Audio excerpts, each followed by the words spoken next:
All righty. Good afternoon, everyone. Welcome to the FAMS and the Six. As Anisha has mentioned earlier, we have our Bitly. It is also already in the chat. Please utilize that. It is Bitly, FAMS.6. It is very case sensitive. There's also a QR code to the top left. It will not be on every slide deck. However, if you would help a partner, if you see someone new coming in from the lobby, please, if they ask if there is a link, if we are engaged in talking, if you'll just drop it in there for them again. And again, it is case sensitive. So we're going to begin with our session norms on our next slide. And she says she can't hear me. Is anyone else having issues not hearing me? Okay, someone said they can hear. All right. All right, so our session norms are if you will please make sure you're an active listener. If you will mute your microphone when you aren't speaking, we're going to ask that you stay focused on this task, be present literally and figuratively, and then if you will turn your camera on when possible, we love to see your faces. The Bitly is in the chat. Remember that when we are on Teams, the Bitly is already there. It says it needs requested access. Let me see if I can make sure. Give me 1 second to make sure the Bitly is active.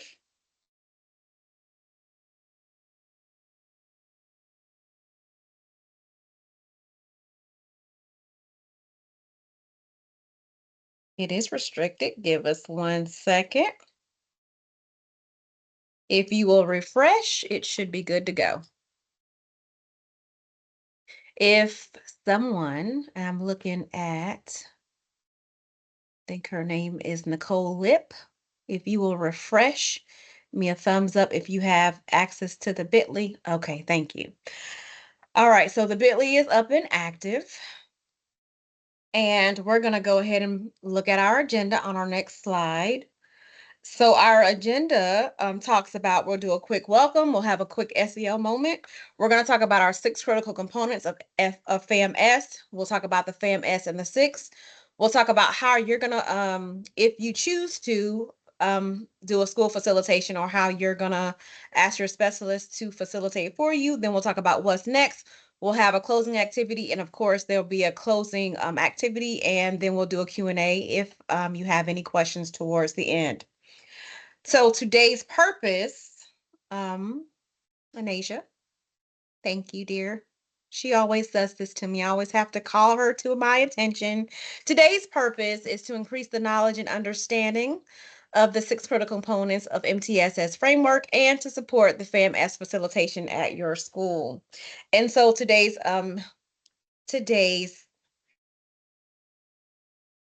thank you. Today's presenters are Anasia Turner, and I am Dr. Sony Anderson. And we're going to go straight into our SEL moment. So, in the chat, will you drop which emoji best describes your current state of mind? So, if you'll just drop it in the chat, or if you are mind blown that the wind is not blowing and it is not raining hard, but you are working remotely, or you are just happy and excited that we are home today, working from home, drop it in the chat. So let's see what's being dropped in the chat. You're just going to drop your emoji in the chat. We need access, Anasia. Our chat is not where, there we go. All right, so some people are saying it's cool. I see someone with some shades on, a lot of excitement, some laughter. Some people are feeling silly today. Oh, hey, Karen. All right, Sarah. All right, Kelly Dry, welcome. All right, Fiona, love that smile. All right, so now we are going to go on to our next slide. I'm going to turn it over to Anasia at this time.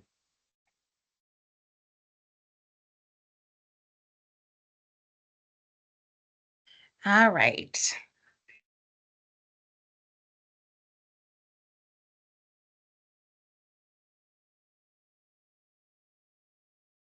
Okay, I cannot see anyone. So I'm just going to go like this because I cannot see you all. So hopefully you can see me and you can hear me. All right. So as everyone knows, I hope you know, because I can't see your faces, the MTSS framework has 6 critical components of MTSS. They are leadership, building capacity, communication and collaboration, problem-solving process, 3-tiered instruction and intervention model, and data evaluation. And so today, again, we're not going to go into each of the items of FAM, but this is more about supporting you and helping you to facilitate the FAM at your school, or getting you ready for the facilitation of amateur school. So we will do a quick overview of each of these components so that you understand what the facilitation should look like as you're going through these at your school. All right, so our focus this year has really been around strengthening the implementation of core practices in areas of academics, social emotional learning, and behavior, including attendance, because attendance is a behavior, while improving the processes that link the work of teams within a school to each other to make sure all parts of the system are informed and aligned. So this year, we have, through our MTSS Monday structure, we have really focused our efforts around leadership teams because we know that the work of linking those teaming structures begins within the MTSS leadership team. So again, and Tony, you'll have to monitor this for me because I can't see anyone. But if this is your first time participating in the FAM, you are brand new to the world of FAM. And you've never participated before, I want you to drop a thumbs up in the chat. This is your very first time participating in FAM. This school year will be your very first time participating in FAM. I want you to put a thumbs up in the chat.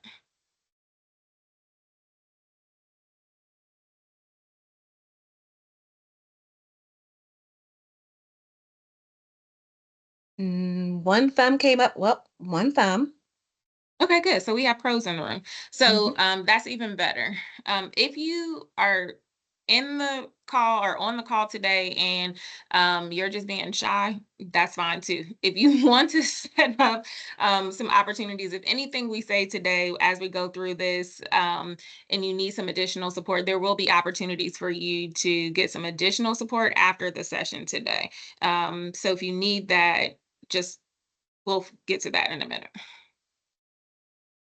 All right, so the first activity that we want you to do, we're going to give you about 3 minutes to click here on the screen. If you click into the screen and you have the bit.ly, so if you click into the image here, you will get a synopsis of all of the 6 critical components of MTSS. And again, that's leadership, building capacity, communication and collaboration, the problem solving process, 3-tiered instructional model. This is also, the language has been updated to multiple tiers of instruction and data evaluation. We want you to click on this image here so that you can read through the brief kind of overview of what each of those critical components are. And then we want you to think of your answers to the following questions. Which of these components is the most important and why? And then how do these components show up in the work at your school? So we're going to give you about 3 minutes to go into the document here.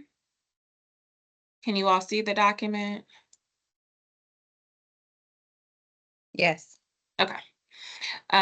So each component has an overview, and we just want you to read through each of the overviews here and then come back here to think about the answer to these questions, and then we're going to we're going to call on some volunteers to respond.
Take about 1 more minute.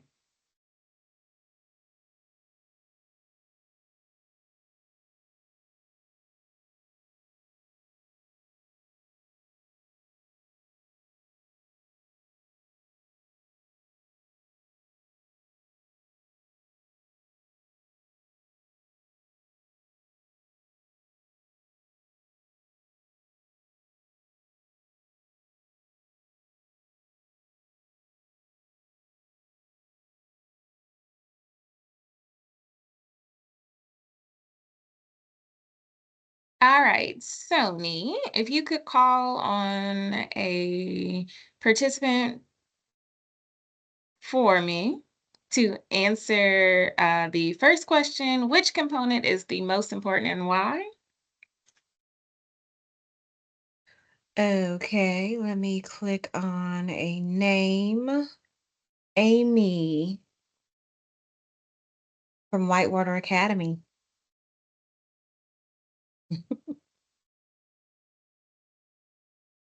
Oh, she's muted. Oh, let's see. Did that help? Now try to yeah, there you Okay, go. all right, thank you. Mhm. So I think the leadership aspect is the most important. And I think because if you don't have a full understanding leadership wise, then it's hard for it to come work its way down, if that makes sense. So if your leaders aren't on board, then you're not going to have a smooth MTSS process, even though, MTSS isn't necessarily black or white, but a smooth MTSS process and understanding. So I think leadership would be the most important. Okay. Does anyone have a different opinion?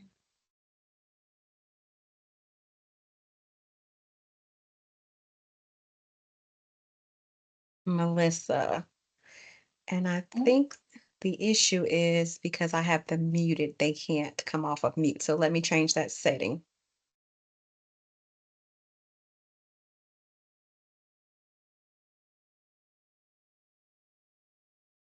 We are literally silencing the voices in the I room. know. Why did I do that?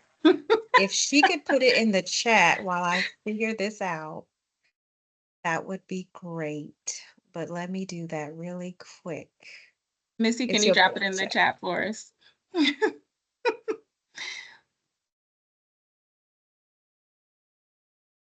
As it takes forever. Allow mic for attendees. Okay. Now, okay.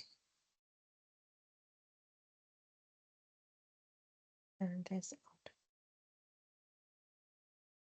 Is she able to unmute yet? Missy, can you unmute? No?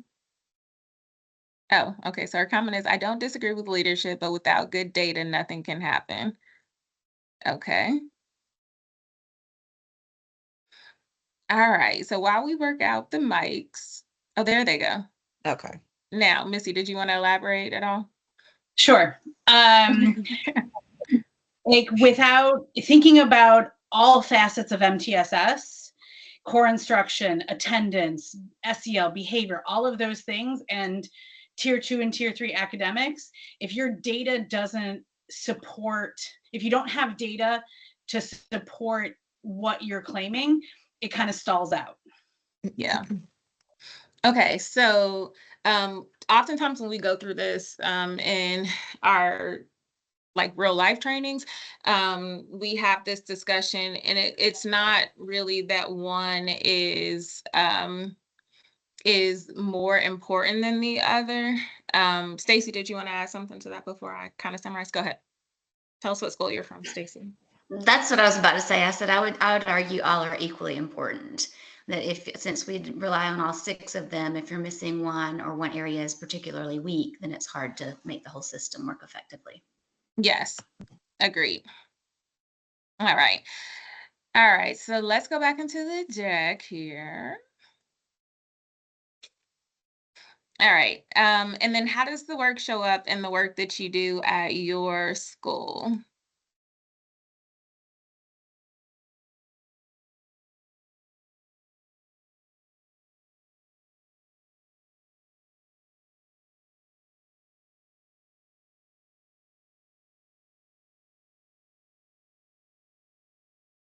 Missy kind of spoke to this, but is there anything specific in the work that how do the 6 components kind of show up in the work that you do at your school in your particular role? I just wrote that MTSS is an all hands on deck, where we used to think it was just the kids who need intervention. Yeah. And so all 6 of these components show up in the work that every teacher does. And Yes. even though they might not be supplying a attendance intervention, the fact that they take attendance contributes to the fidelity of the attendance protocol at our schools, and being able to see it as every staff member having a part of MTSS. That umbrella encompasses all of the work that we do. Yes. And so when we start the work of FAM at your school, many of the people who will participate in your FAMS are not going to necessarily understand the work of MTSS, right? Because not everyone who's going to be a participant in your MTSS leadership team will have the same level of understanding. And the reason that we open the session this way, even though many of you have probably seen these slides and this might not be new news to you, the purpose of this is to make sure that when you are with your team that you level set, because people are going to come into the room with different levels of understanding and have the wondering, what does this have to do with me? MTSS is only intervention. So before you open up FAMS, or before you enter the survey, you want to make sure that you lay the groundwork for what they're actually evaluating, so that they don't enter the survey thinking that they're only evaluating your practices around intervention delivery, because it's so much more broad than that. And not everyone is going to come with the same level of understanding.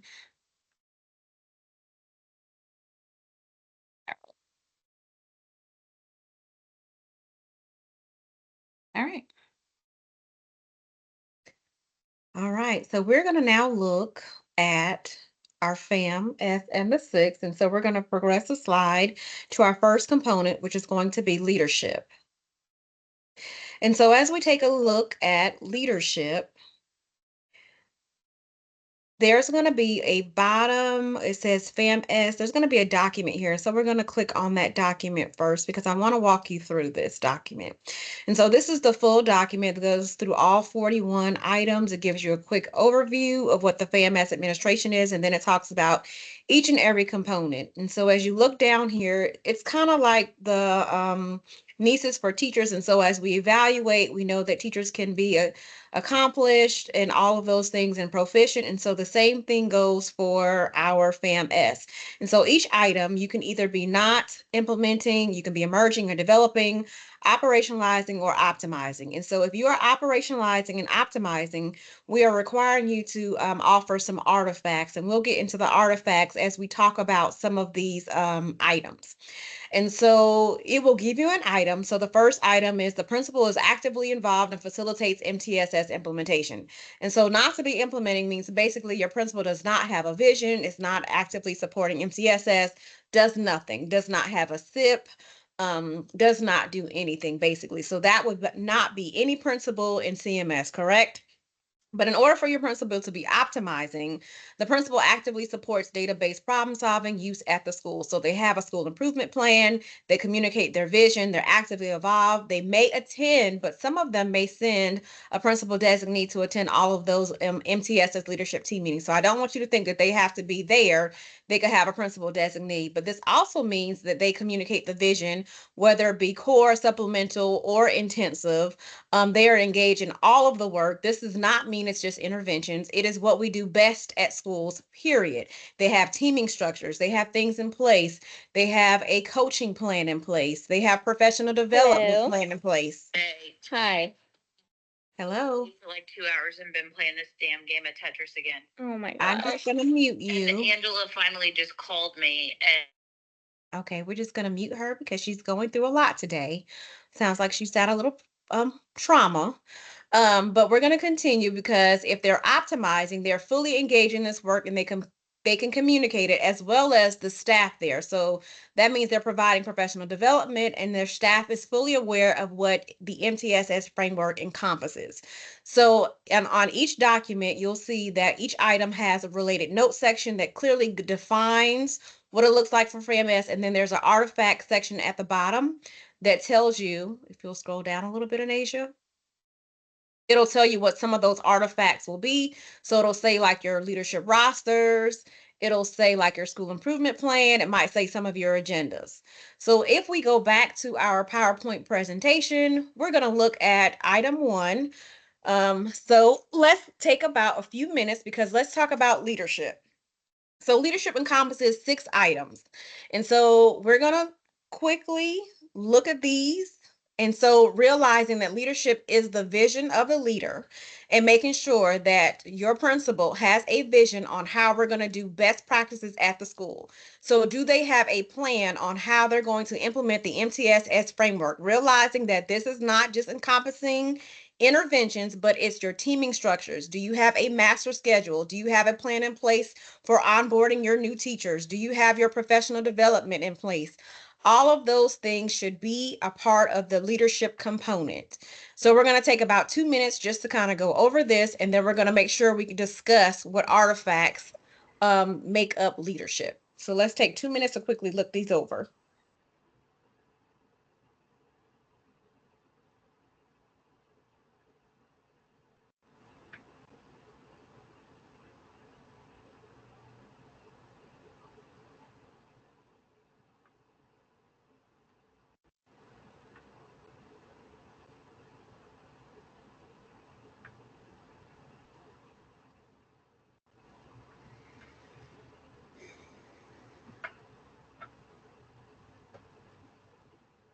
All right, as we've had time to look this over, just want to make sure that any school also has great link teaming structure. So this means that your school should be also having a school where you have an SSPLC that is talking to your MTSS leadership team.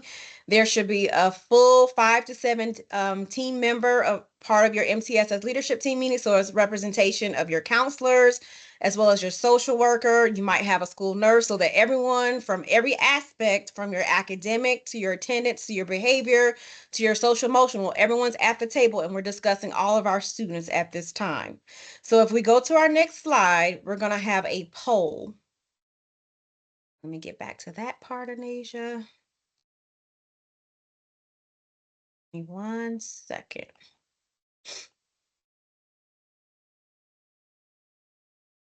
So on this poll, I'm going to ask you a question about your school. Don't we just love technology? Let me know if I need to exit the screen so they can see the part, if I need to stop sharing. No, it's kind of like jammed. There we go. All right, so I'm going to launch the poll. Let me go here, reopen the poll. So it should be coming up. In which item in leadership is your team the strongest? Did it pop up? Can anyone see it? Yes. Okay. So if you will take about a minute to think about in which item in leadership is your team the strongest?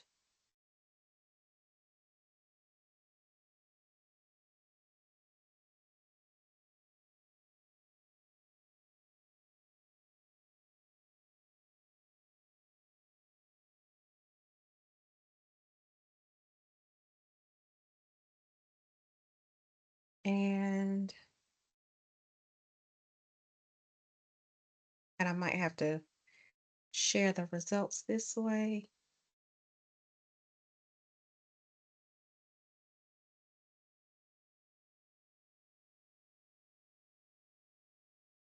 All right, so can everyone see my screen? Yes. Okay. So just looking at our results, it looks like the majority of us say that we have item 3, a linked teaming structure exists that facilitates the implementation of a multi-tiered system of support for attendance, academic, behavior, and social and emotional support. And it's almost tied with item 2. A leadership team is established that includes 5 to 7 members and has cross-disciplinary representation and is responsible for facilitating MTSS implementation. So thank you for sharing that. Back here. Nasia, if you'll share your screen back again. Now let's look at some of our artifacts. So as we are implementing our FAMS for leadership, this is not an all-inclusive list, but these are some things that you want to make sure you have available for your leadership. So you want to make sure your school improvement plan with evidence of the MTSS framework is a part of your artifact list. You want to make sure that you have your leadership team's participation in PD opportunities. So for example, if you participated in any iReady training, you might want to put that down as a part of your intervention or core. You can put down any EL training because that is a part of the core. It could have been an educator's handbook. It could be anything that's related to caring schools or capturing kids' heart, a part of the SL curriculum. So it could be anything that is a part of the components for academic, attendance, behavior, or SEL. Anything that's related to your agendas and meeting rosters, your team rosters and roles, anything related to your professional development and coaching plan, as well as implementation fidelity data. So if you're going into classrooms and you're doing any coaching or feedback, this is going to be helpful. If you're going in monitoring your implementation for your interventions, that's helpful. If you have a staff or student handbook that talks about how staff will deal with anything MTSS related, so it could be how they deal with majors and minors when it becomes related to behavior, or for students when it's behavior related, that would be awesome. If you have any meeting roles or description, and then if there's a needs assessment, so like your NC belief survey could also be a part of this needs assessment. Any questions so far about leadership? If not, let's reflect. So we have a Padlet on our next slide. If you click on the Padlet, you're going to take about 2 minutes to reflect. You'll choose one of the options that was on the slide deck. So you'll choose one of the questions that either said, one thing you've learned, one question you have, or one possible next step. So you can choose to write one of those and drop that on the Padlet. So we'll take about 2 minutes to reflect.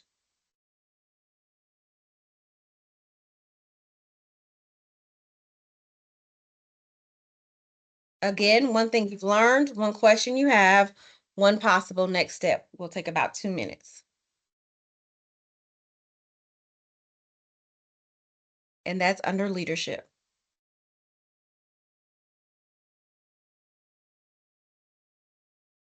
I'll answer that question right now. So Ryan, there is not really a number for how many artifacts. We'll talk about the artifact document towards the end on how we've simplified a way to make sure that you have a robust amount of artifacts for you.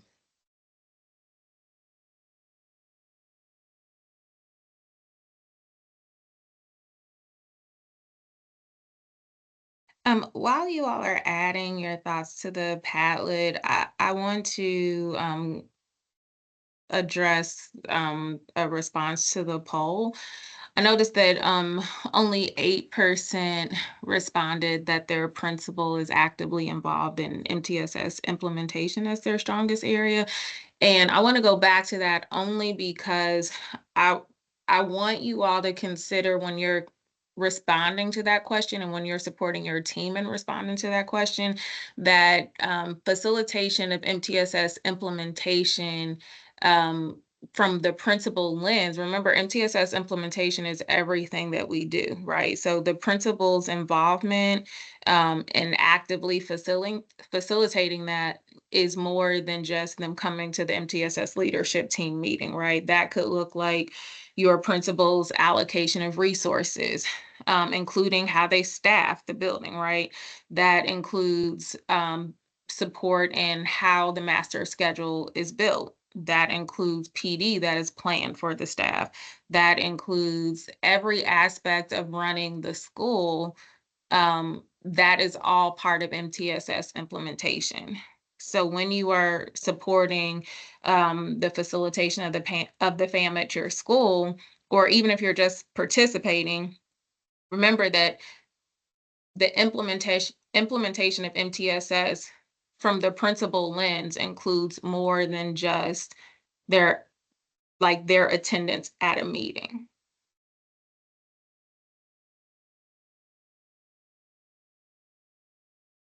Let me know when you're ready to go back into the next one.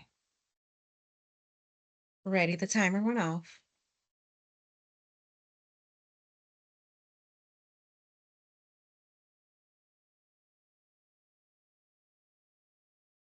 All right, let's move on to building capacity and infrastructure. So I'm going to give you 2 minutes to glimpse these, and then we'll have a conversation about exactly what that means. So items 7 through 17.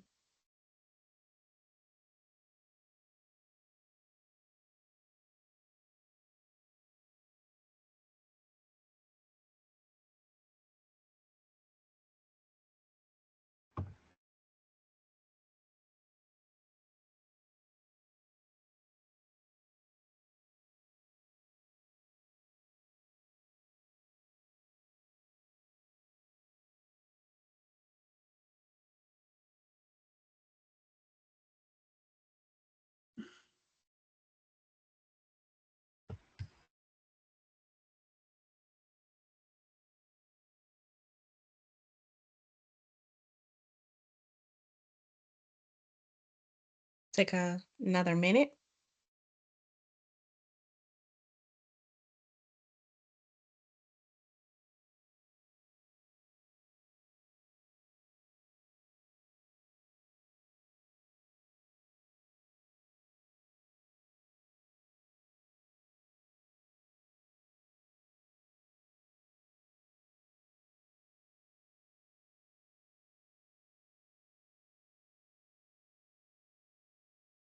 All right, let's come back together. If someone will come off of mute and share, if you can go back to that slide, Anasia. If someone can come back and share, like, what are the significant words that stuck out to you about building capacity and infrastructure? Like keywords that stuck out. One keyword that stuck out for me was professional development and coaching. Any other important words that stuck out to you? Adequate time. Adequate time, Schedules. schedules, Resources. resources, Database problem solving. database problem solving. All right. I'm sorry. Basara, were you about to say something? Jillian? No? Okay. So this is the point where your principals come together along with the leadership team, and they look at their master schedule, and they're building this master schedule that is not only inclusive of what the students need, but also what the staff needs. So professional development, as well as master schedule that has the core, supplemental, and the intensive parts for the students. So just making sure that all needs are being met for both staff and students, and that all needs are being met so that they can conduct a needs assessment. So our next poll is going to have a ranking. So I'm going to launch it. You're going to answer which of the following items has the most significant impact on building capacity and infrastructure. So you're going to rank your choices from the greatest impact to the least impact. And so you're only going to do item 17. Resources available to support MTSS implementation are identified and allocated. Item 14, the master schedule provides adequate time for multiple tiers of evidence-based instruction and intervention to occur. Item 10, the leadership team ensures professional development and coaching for all staff on multi-tiered instruction and intervention relative to their job roles and responsibilities.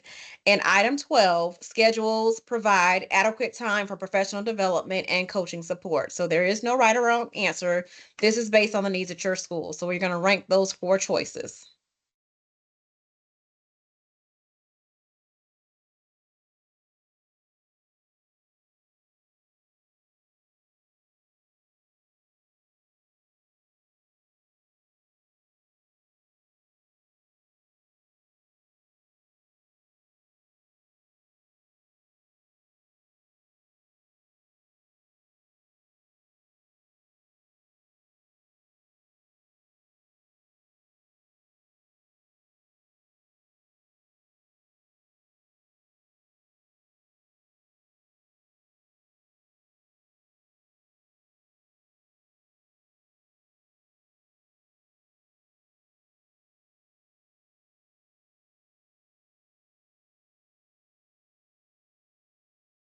We'll take about 1 more minute.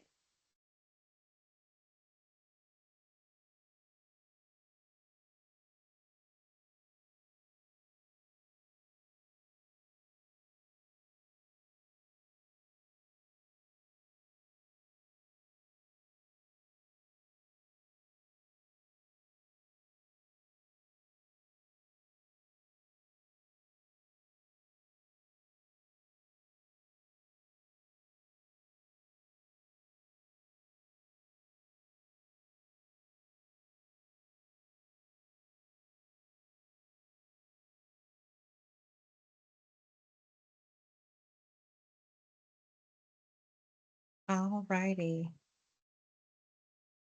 Let me.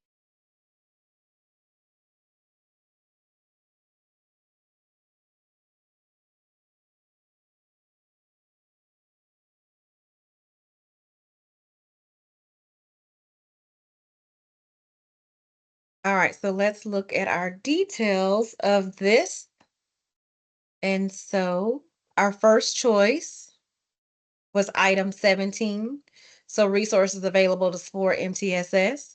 Our second choice was the master schedule provides that time. And then our third choice was the leadership team ensures professional development. And then our last one, and I can't see it, but the leadership team ensures professional development. So this is where we landed. Anasia, would you like to add anything to this? Okay. All right. So Sorry, thank I you was trying to for. get to my mic. Okay. It's interesting that item 10 came in last, Professional only development. because the rest of that statement is the leadership team ensures professional development is provided for multiple tiers of instruction, I believe, is item 10. Mhm. And it's interesting because people need to be trained not just at core, right? They need Mhm. to be trained across all domains and across all tiers, so that when you have students who need an intensive intervention, that you have people available to provide those interventions. Mhm. Because that is one of the areas that we see school teams struggle with, is that when students need something beyond core instruction, or when students need something beyond the supplemental iReady or Dreambox, when they need something beyond that, there are the options for staff to provide those interventions becomes limited. And then when Mhm. you think about that across behavior and attendance, it becomes even more restricted. Mhm. So that is interesting to me that 10 came in last place, only because that is something that is an issue and a challenge across the board at Mhm. majority of our schools.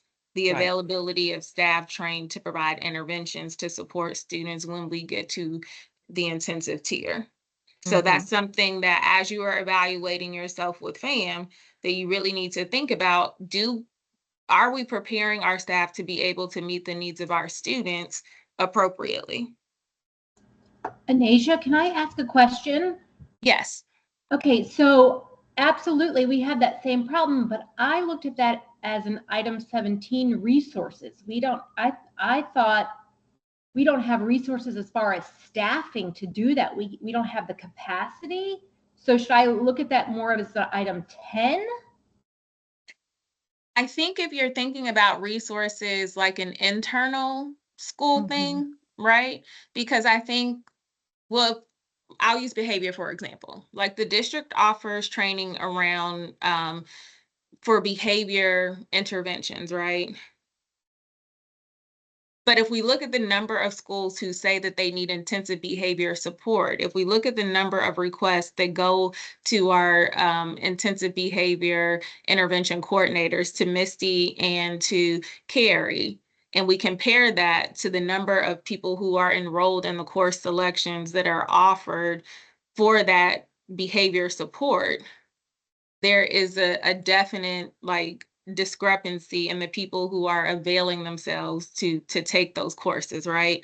And we're talking about like school-based professionals who could be attending those courses, right? So if that is truly an area that people are struggling in, then the question that I have to pose like back to the schools is like if the resources are being made available, then are schools really looking at their data and saying we're referring this many students to our intensive behavior coordinators? Are we making these same staff members available to attend these courses so that we can provide more of those intensive interventions in-house?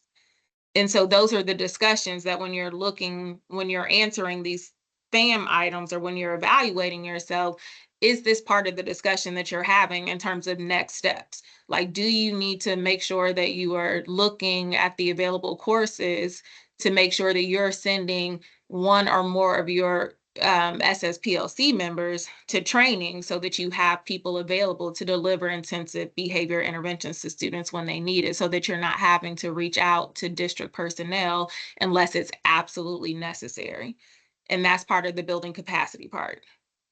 So not that I think it's a both and, but I think in terms of like evaluating yourself for FAM, are you really looking at like where your school team is at and like how you're preparing yourself? Thank you.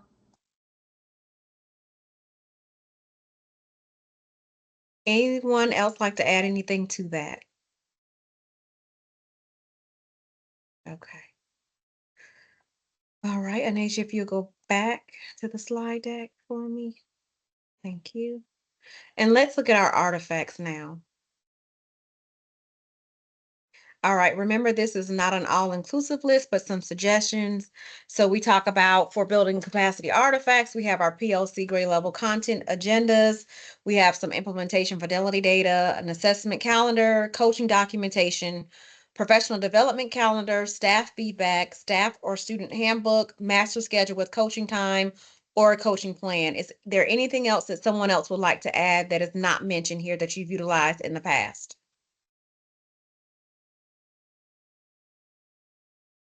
All right, well, let's go to the next slide and let's capture our thoughts on the Padlet. Again, you're going to choose one thing you've learned, you have a question about, or next possible step under building capacity and reflection. So we're going to reflect for building capacity. One thing you've learned, one question you have, or one possible next step will take 2 minutes.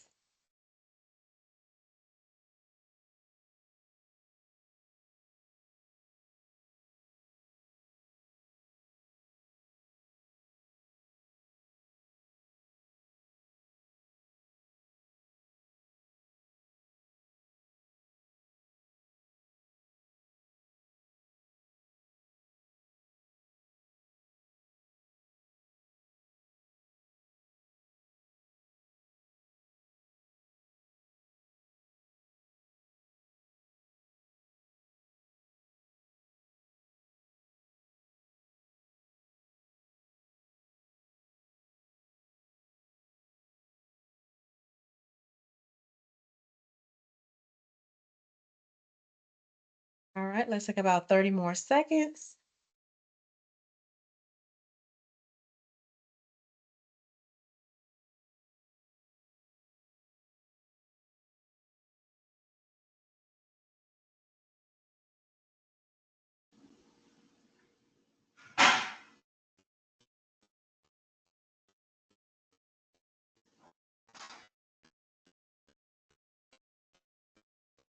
All righty.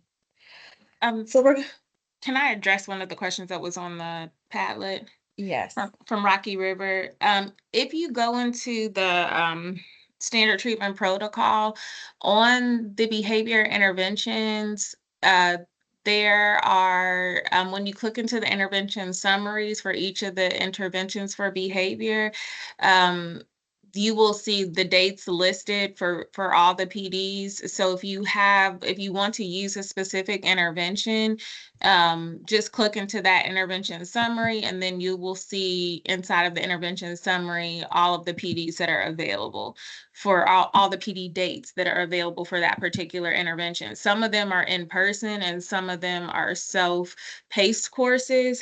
And then if they're Canvas courses, that information will be on the website under our PD section. So you can always access PD information from the MTSS, the All Things MTSS website under the PD for the self-paced Canvas courses, but always visit the standard treatment protocol in the intervention summary so that you can see the actual like the actual dates for the PD so that you can sign up for your so you can sign up for the particular session that you want to go to. So between those two places is where you're going to find a DNR. Thank you. And Anasia, I think your camera accidentally turned off. I figured it did. Okay, let's go on to communication and collaboration. And so we're going to look at this one. Let's look at these 4 items and let's have some discussion about this.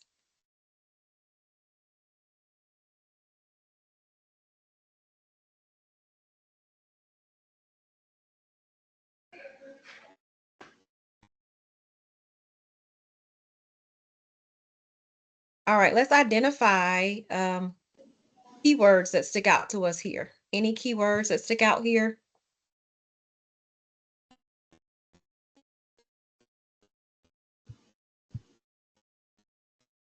Family and community engagement. Okay, family and community engagement.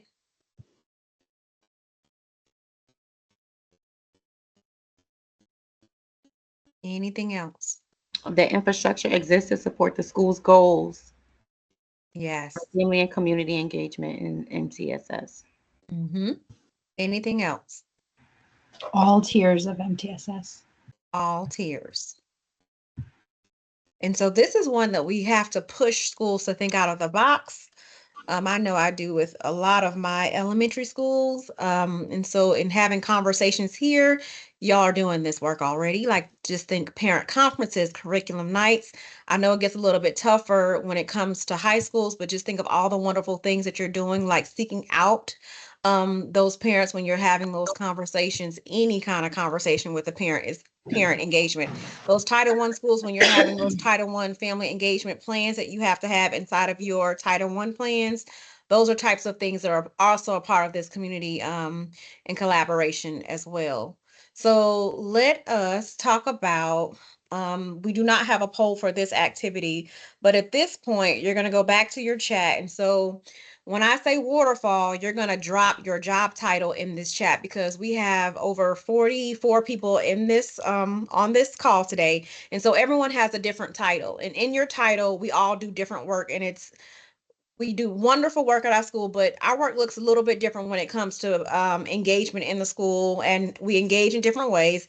And so what I'm going to do is once we put all of our titles in here, I'm going to pick like an MCL or someone, and I'm going to just call on that job title. And if you'll come off of mute, you're going to tell me one way that you engage parents in any type of MTSS framework. It could be academic, it could be behavior, it could be SEL, or it could be, what did I miss? Behavior, academic, attendance, and SEL. So I'm going to just call on you. So when I say waterfall, you're going to type your position in the chat.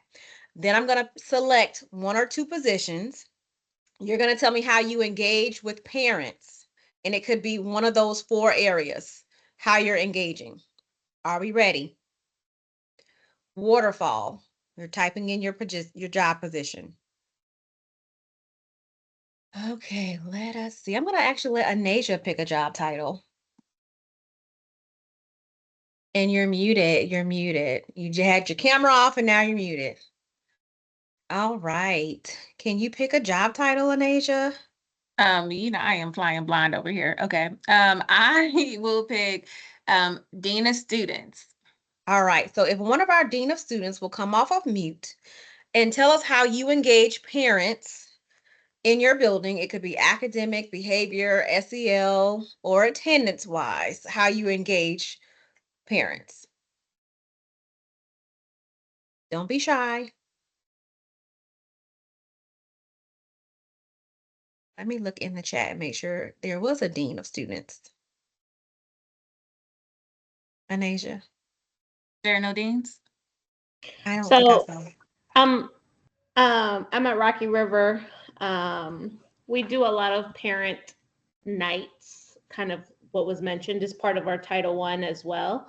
But we really have been trying hard to find different ways to engage our parents, especially our Spanish speaking parents, because we have a lot of those, just to kind of make them feel welcomed and that they're able to come in and that there will be support for them, whether it's academic, behavior, or social emotional.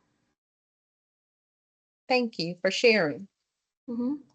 Let me ask about parent nights, because I feel like sometimes when I was in AP, I felt like we only talked about core. We never told parents what interventions looked like. And so parents had no idea until parent conferences. Are we talking about what interventions look like with parents during parent nights? Anyone? Anyone? We have with our ML students, like we had specifically an ML night recently. So I can't speak on that. Okay.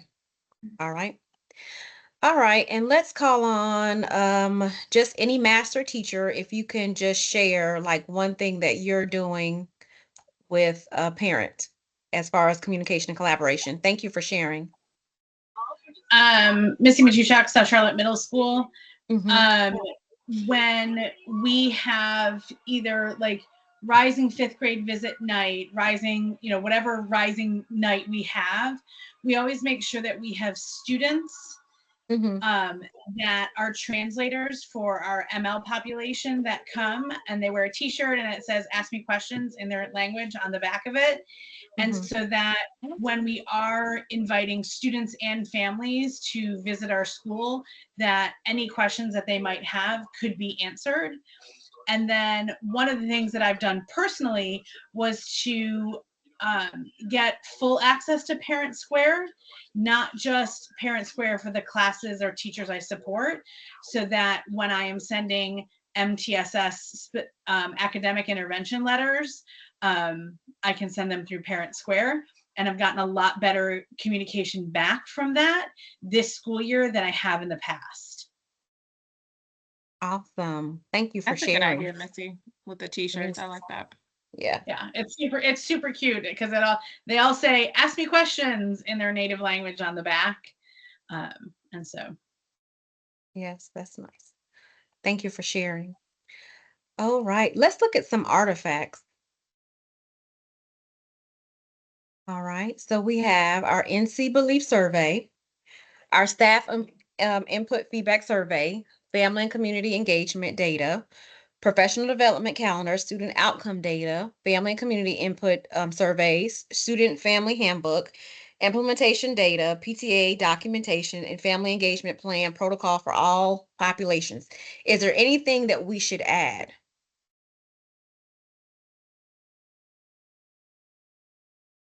Okay. And the belief survey was done at the beginning part of the school year. Um, it was done on that survey platform, Qualtrics. And so that was done in the beginning of the year. It's already closed, and your results were found in Navigator portal. All right. So let's reflect. So we're going to go to our Padlet. Communication and collaboration. One thing you learned, one thing you have a question about, and one possible next step. Okay, so we'll go to the Padlet. One thing you learned, one question, one possible next step. Let's take about a minute and a half.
All right, let's get back to our next component.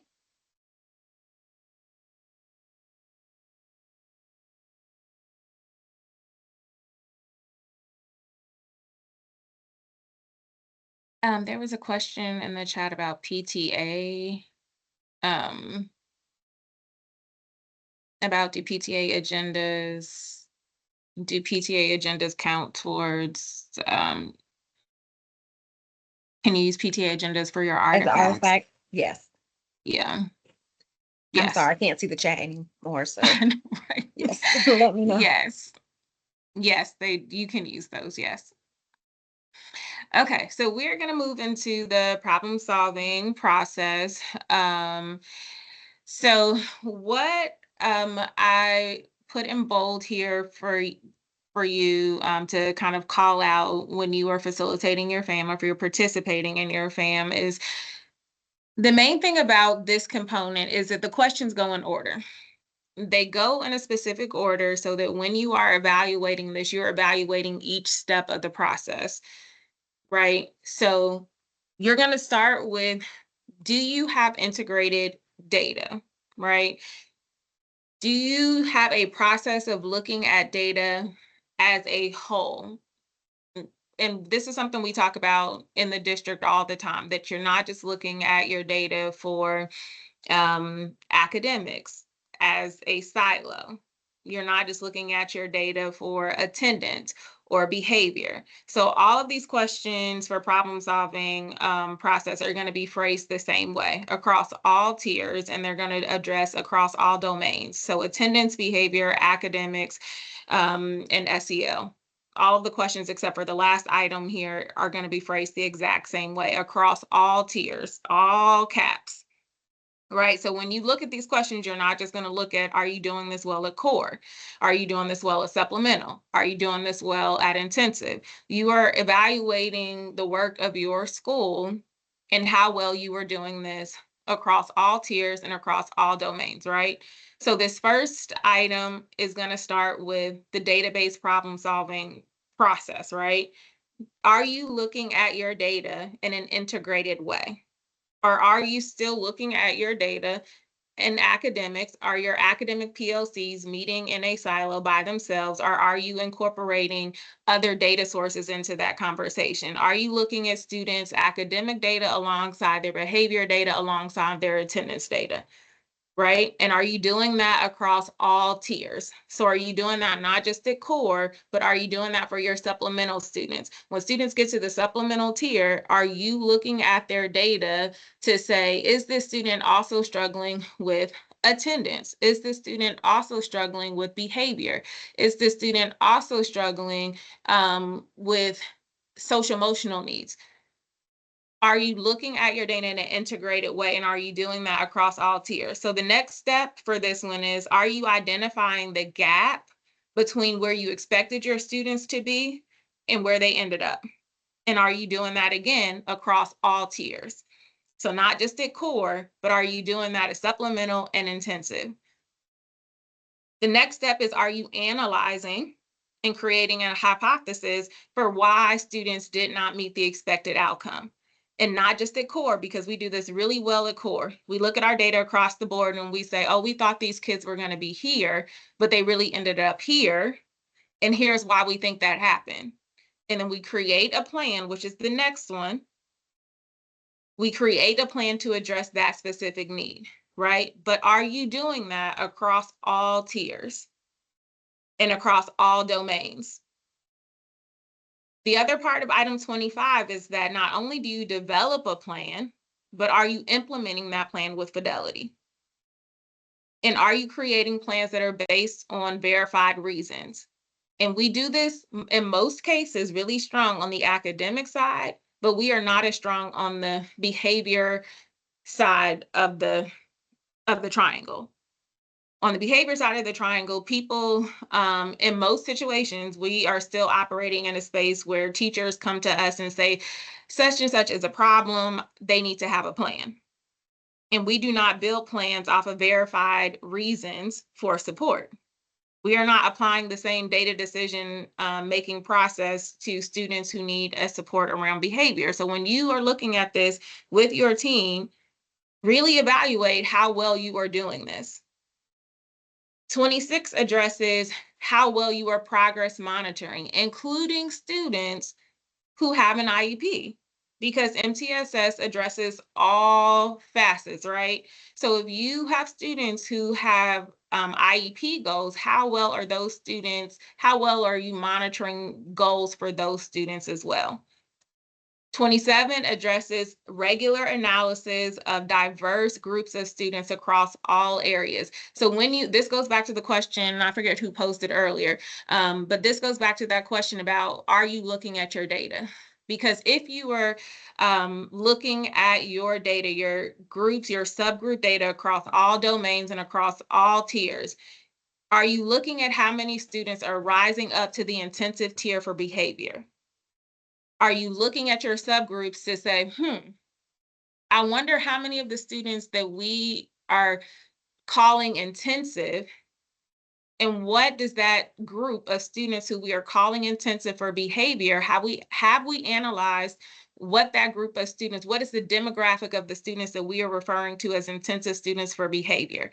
And are there any disproportionalities in that group that is discoverable if we look at that data? And is that an adult issue, or is that an issue with the students that we serve? Because oftentimes you will discover, if you really dig into your data and you're doing that across all tiers and all domains, that many of the issues that we are placing onto our students is really an issue that needs to be addressed at the adult level. So if you are looking at your practices across all domains and across all tiers, some of these things can be discoverable. So if you are responding to FAM, don't just go through the motions and say, okay, we do this, let's attach this, let's link this artifact and get this over with. Really examine and interrogate, Ryan Bell, your practices to see what you can do better.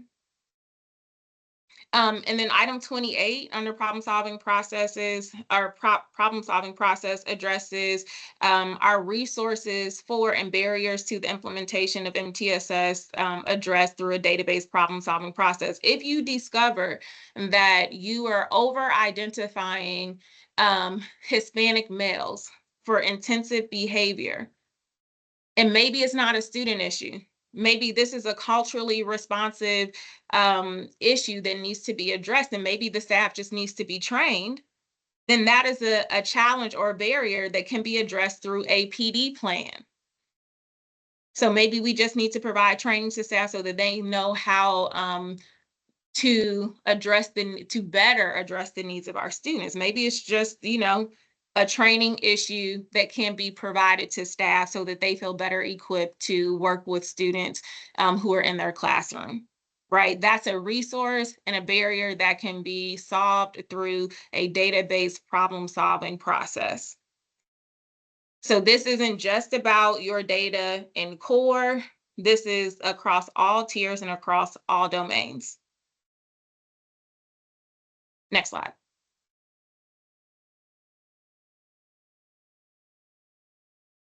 All right, so for a problem-solving process, we are going to have a quick quiz for this one. And Miss Sony is going to, can you launch it for us still? Or do we need to trade? It's coming. You see it now? Yes, thank you. Which of the following statements is correct from the problem-solving process? You have two options there, and I will let you submit your choice.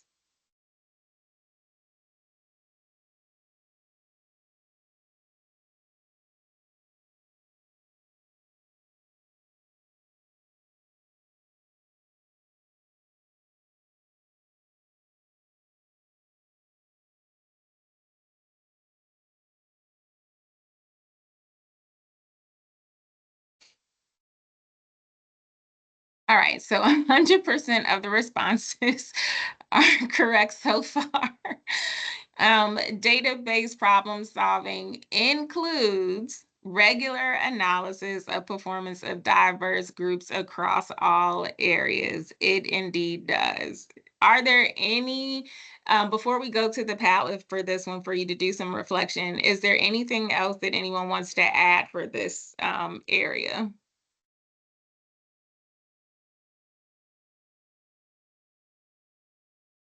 Okay. So we are going to go to our Padlet, where we will reflect briefly. And again, you are sharing one thing that you've learned, a question that you have, or a possible next step. And you're going to add that to the Padlet.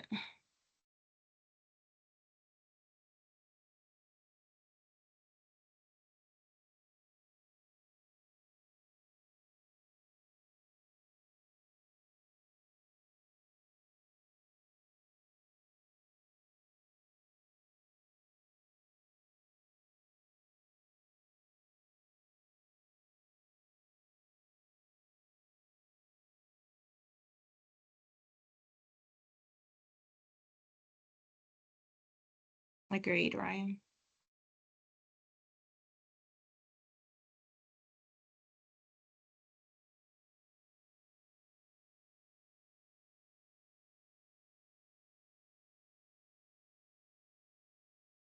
Mm-hmm.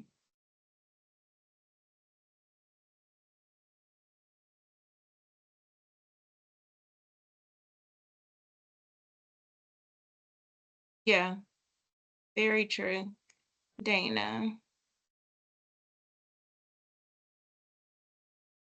that is the point of FAM, definitely. All right.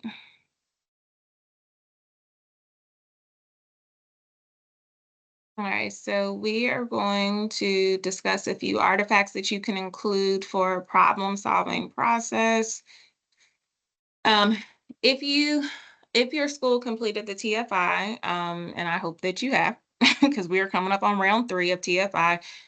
So TFI can be an artifact for this area, MTSS implementation plans, any meeting minutes from your database problem solving meetings. If you have, that can look like some schools have like extended planning sessions where you have like data deep dives. That could be an example of that.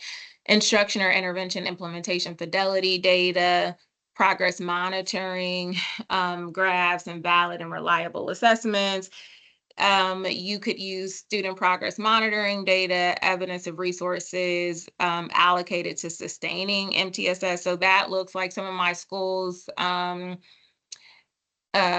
Geringer, I was going to call you out because I know that you guys have done some training specifically based on some needs that you identified for your staff around your multilingual learners. That could be an example that you could put there. So specific PD that you're doing, an instruction and intervention plan. So any of that would fit into this category as evidence of things that you all are doing to support your students and staff.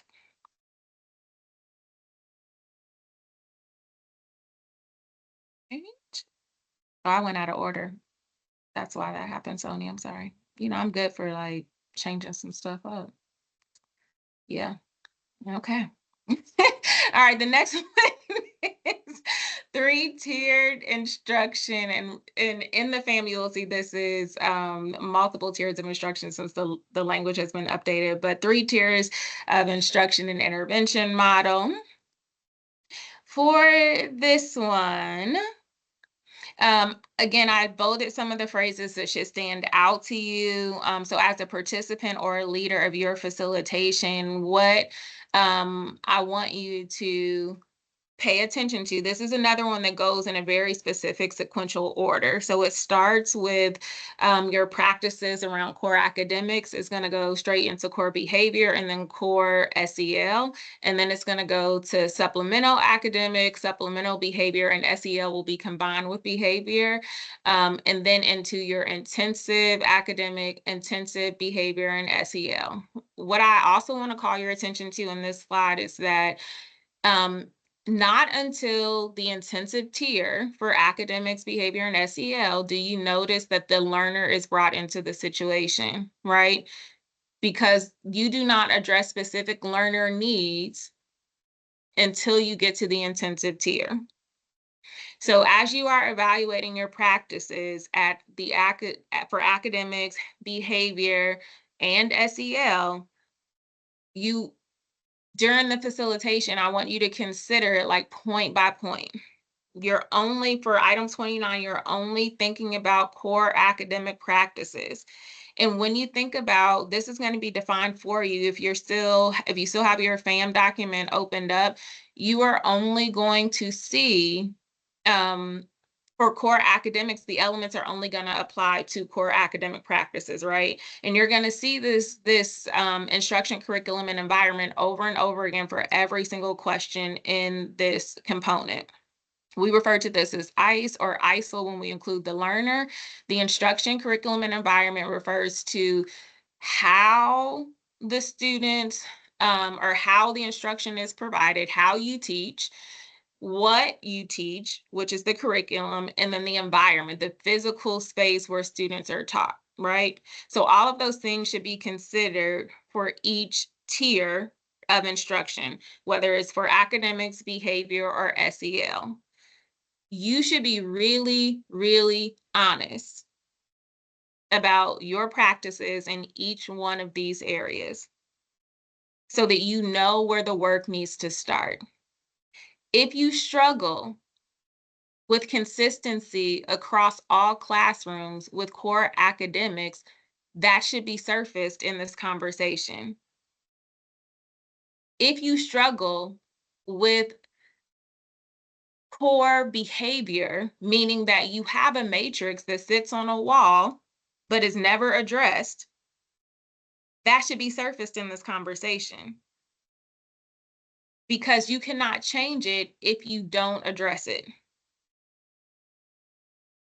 If you have issues with the processes for students who need intensive behavior support, that should be surfaced.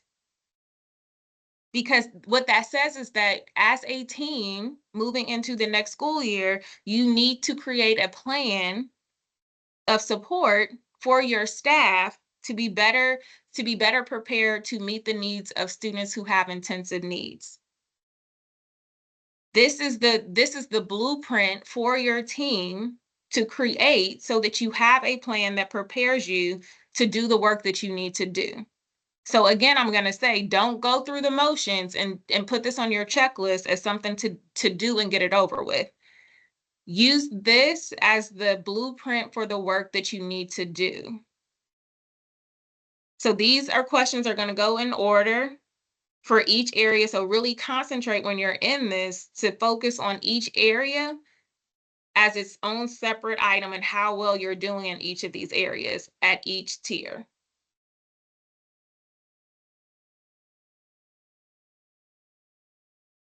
Next slide, Sony.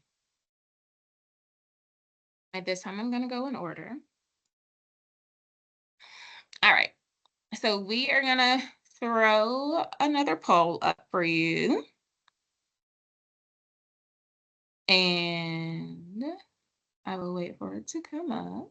All right.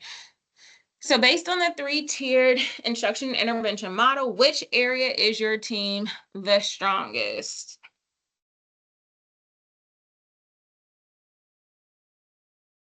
And that could be, am I going to give them the answers? I forget for this one. Or is this like a? They put a word in. Okay. So that could be core academics, core behavior. It could just be behavior or attendance. It could be SEL. It could just be academics. It could be just core across the board. You're just entering a word or a phrase.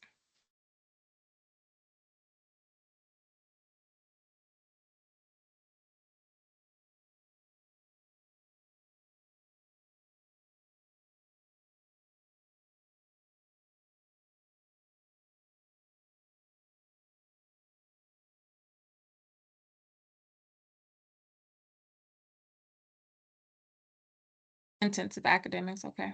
Math academics. Does anyone want to speak about an area of strength that they put on our word cloud here?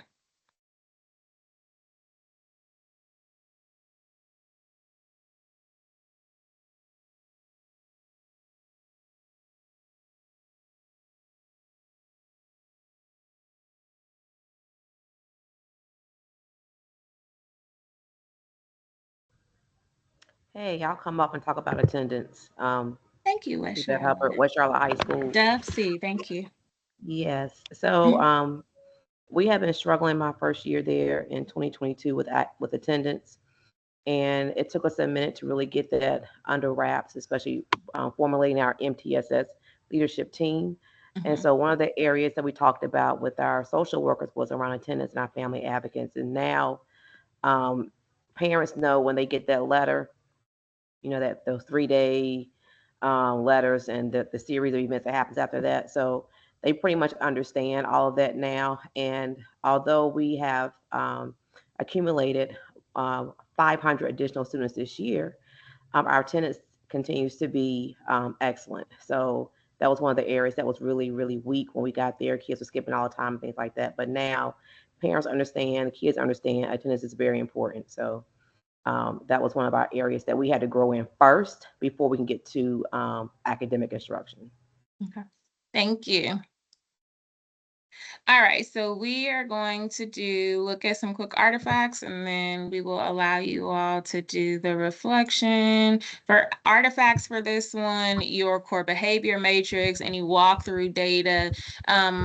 If you do walkthroughs for SEL for that, for our capturing kids' hearts, if you're looking at how well teachers are doing that, do you have your classroom agreements and that sort of thing? If you are regularly collecting data for that, any progress monitoring data, intervention fidelity checks. If you have intervention time set up, does anyone monitor what people are doing during that time? We walk through our core time to make sure that things are happening as they're supposed to. Is anyone monitoring intervention block? So any of this is appropriate for you to include as an artifact for this component for 3-tiered instruction and intervention model. Next slide. All right, so if you will go back to your Padlet, and again, you can put one thing that you've learned, a question that you have, or a possible next step. Thank you so much.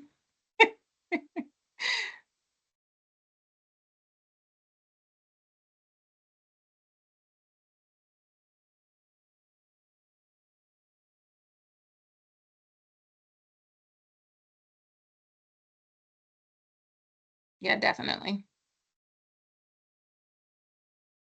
Fidelity is going to be key.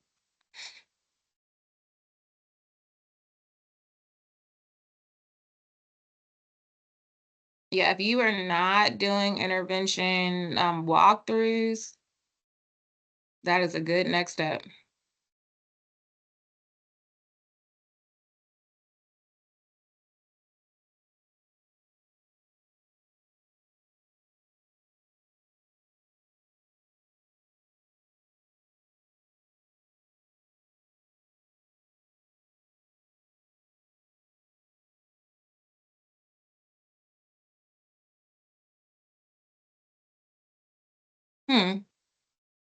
Does anyone want to speak to that question? Which staff member does the intervention walkthrough in your school? Or is it just added to your walkthrough form in general? So for behavior, I try to do them, but I don't always do them as consistently as I need to because I have other responsibilities. And I think that's something that we have to, but I think in our building, it really depends on what area you're looking at. And Fiona, you're at AK. She's at Audrey Yes. Kell. She's the school psychologist at Audrey Kell. Hey, Nasia, it's Anna Cunningham from Garinger. I can speak Hey. to how we've done it. So we've done it where our MCLs and different instructional facilitators and teacher coaches walk particular classrooms during intervention time to kind of progress monitor how they're implementing their plans and see what adjustments they need to make. Thanks, Anna. All right. So we're going to go back into our deck and tackle our very last component, which is data evaluation. And usually by the time y'all get here, folks are checked out. So this last component, data evaluation, is typically pretty quick because people are just ready to go. But I want to make sure that you all know how to create some understanding around data evaluation, because this is the one that like typically confuses people, because people are like, well, this is decided at the district level. And a lot of this is decided at the district level. The comprehensive assessment system is decided at the district level and handed to you at the school. However, the school level, what the understanding needs to be at the school level is that staff needs to understand and have access to academic, behavior, and social emotional data sources. And I say this like it needs to be relevant to the job that they're doing, right? They need to be able to understand how to get to the sources. They need to understand how to use them with proficiency, right? Because we get a lot of people who come to trainings and don't know how to locate things that are available to them on Launchpad, right? So that is where they are at in March. That tells me that item 36 is not being addressed at the schoolhouse, right? So again, be honest when you're answering these questions about where your staff is really at so that you know where to begin the work. Item 37, again, is about access and the use of data, okay? That they're using it appropriately. Item 38 is that data tools are used appropriately and independently by staff. How many of your staff members are able to use Mastery Connect efficiently? How many of your staff members are able to use Branching Minds independently? How many of your staff members are able to navigate iReady independently and appropriately? Can they pull their own data? Can they go into these platforms and look at their data, access the platforms on their own, pull their own data? Are they proficient? Or is this an area where they need to be developed? This determines how you create a PD plan for the upcoming school year. So data evaluation isn't only about what the district provides to you, it is about how you prepare your staff with the resources that the district has given to you. How often are you sharing the data that is being collected with your staff and other stakeholders? So we collect all this data, right? There are teams. Some schools we have like one person who's leading the work, but is that data ever shared out with the community, with the school community at large, right? Some schools do this and like they have a state of the school. But are we sharing out the number of students who move from supplemental back down to core? Are we talking about our individual subgroups and how many students from our racial subgroups are progressing in terms of their peers? Are we sharing that data so that our staff understands where our problem areas are, where our challenges are? Because by sharing that data, you build buy-in with the staff so that they understand, oh, this is where we're struggling at. This is why I have kids sitting in my classroom. This not just me. This is not just a me thing. This is a trend across our school. So sharing that data someplace, at least annually, should be happening. And then allocating resources effectively. This is typically a decision that is made by your principal or your leadership team. However, this is still, people are going to be sitting at the table completing FAM who will have no knowledge of how those decisions are made. So making sure that people who are filling out this survey have the knowledge and the understanding that they need to complete this survey, because they're going to, in some instances, we have people who answer or respond to this and say not implementing because they just don't know how these decisions are made. So making sure that everyone sitting at that table is level set on how do they make these decisions, and that the data sources are monitored for consistency, accuracy, and timeliness. And I'm going to give you a good example about this, right? Data sources are monitored for consistency, accuracy, and timeliness, right? And collection and entry procedures. I'm going to say behavior, right?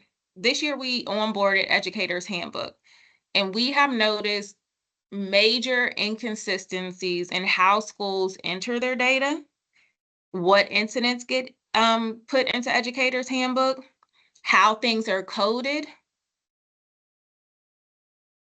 And I think even within schools, there are different practices from teacher to teacher.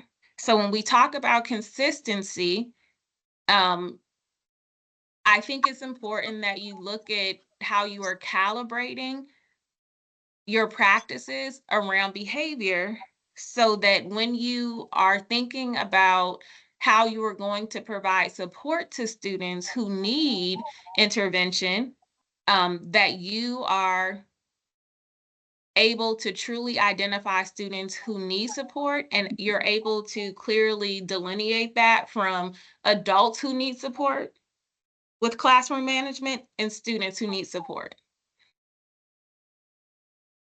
Because if you have adults writing referrals and you have inconsistent practices, that's not necessarily a student issue, that's an adult issue. So all of these things are related to the level of understanding that people have around the items in FAM. So as a facilitator, as a participant in your FAM, you want to make sure that everyone completing the FAM has an understanding of what the items mean. All right. So that is data evaluation. That is our last component. We're going to finish out our Padlet. We'll review some of the artifacts that can be collected for this section, and then we are going to move into the steps that you will need to do to complete your facilitation at your school. Our poll: how confident are you that data evaluation is occurring and outcomes are shared with key stakeholders to meet the needs of all students? Is this happening at your school or not?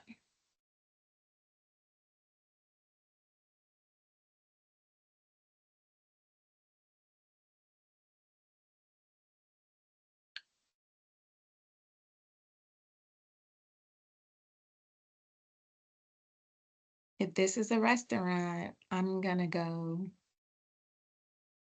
Yeah, I'm probably not going here. Based on this, right? No, but this is honest. This is honest because now you know where to start.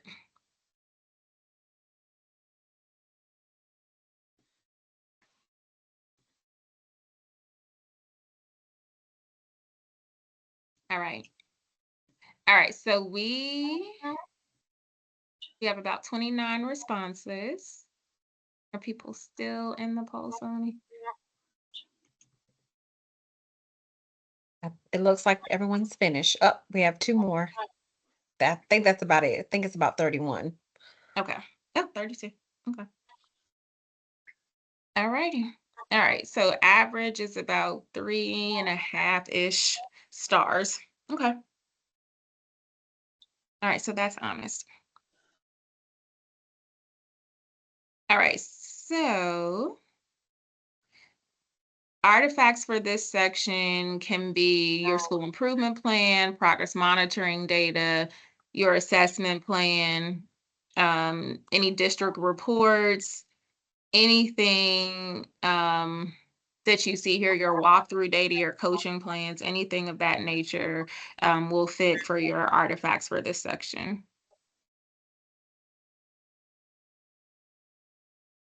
All right, and then your last response here for your Padlet.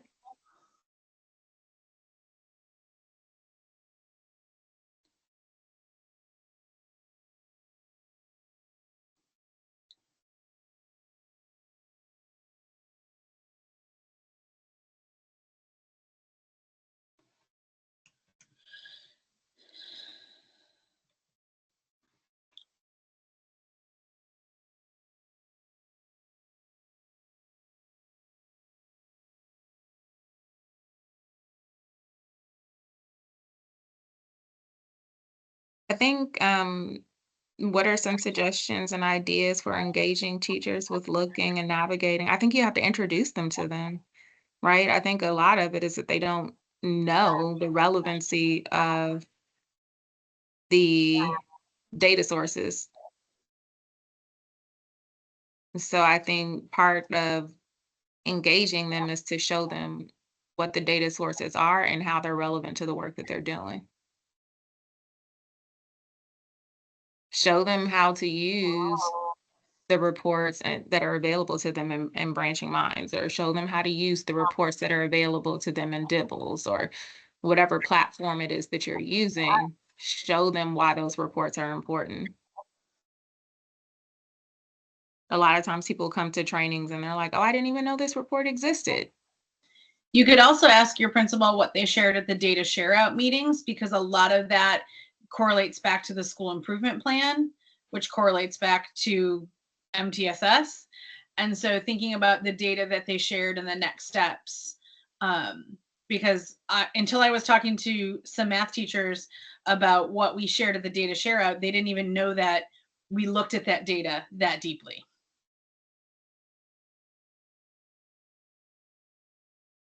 No, no update for for universal screeners for SEL, not yet. Thank you, Missy. All right, so we are gonna close that out, and then we're gonna move into our next session. Well, we're gonna do a brain break first. Thank you, Sony. Y'all know if Sony was not like the other half of my brain, I would like not be here. Okay, just okay, so our brain break today is, what's one thing that's always on your desk?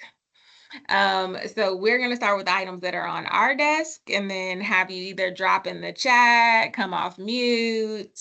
You can write it, or you can drop an emoji in the chat that tells us what's always on your desk, so we can just just take a break from one section before we move into the next. So what's always on your desk, Sony?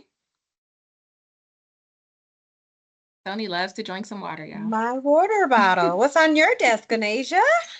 Leftover food, because I never get to eat. So I always order food and then never have time to eat it. So a takeout container. And I think this item is found on both of our desks. Snickers. Candy. Chocolate.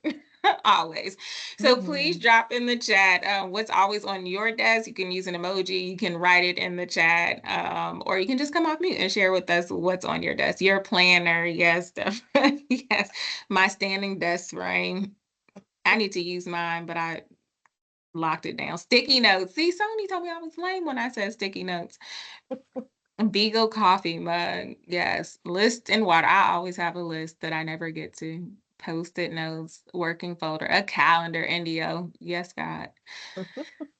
Yes, God, because I never know where I'm supposed to be at. Yes, thank you, thank you, thank you. All right, so the next section of our PD today is going to be about FAMS facilitation. So here goes nothing. All right. So what we have for you, this is specifically for you if you signed up or are planning to sign up for a self-facilitation. So this year, if you got the memo and you received communication from Sony or I, you have two options this year. Your options are for Sony or I to come out to your school to facilitate your FAM like we always do, or you can facilitate your own FAM. And based on what we just went through with the components, you can facilitate your FAM session independently. So this next portion of our session today is going to prepare you, hopefully, to be able to feel comfortable enough to do that on your own if that's the option that you selected. So if you received our Sign Up Genius, you know that there's a process for you to do that. So if you selected option 1, these are the things that you will need to do before, during, and after your self-facilitation. All right, so before your FAM, the things that you will need to do, this is your checklist. you will need to decide who will be your lead facilitator for FAMS. Who's going to do that? And the team, it will operate in the same manner, but you need at least one person who's going to lead the discussion, who's going to serve in the lead role, right? Who's going to talk people through the items, who's going to be the person who seeks consensus from the team, who's going to serve in the role that the MTSS specialist typically serves, right? Who is going to be that lead person in the meeting, who will send out the calendar invite to the team to make sure that everyone's going to be present and that all of the items that need to be collected, who's going to be the organizer and like the lead person at your school. Decide that. That person needs to select a date and a time or organize that with the school principal so that you can calendar and submit that to your MTSS specialist so that we know when you're having your FAM so that we can make sure that you have everything that you need to go forward. That calendar, whatever date and time you select, should be shared with your team so that they know when to have the other items that you're going to distribute to them, like the Google form, which will still first be done anonymously.